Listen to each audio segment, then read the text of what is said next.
Corona virus बहुत खतरनाक बीमारी अछि।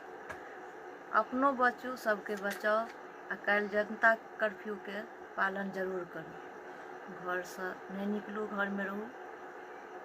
और एकटा गीत हम लऽ कऽ आयल छी कोरोना वायरसके, से सुनू सबगोटा, नीक लागत तऽ कहब।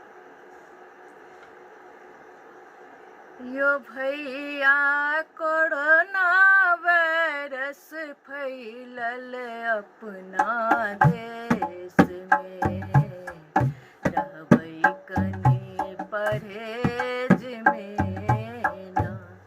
यो भैया कोरोना वायरस फैलल अपना देश में, रहबै कनी परहेज में ना। ये बहिना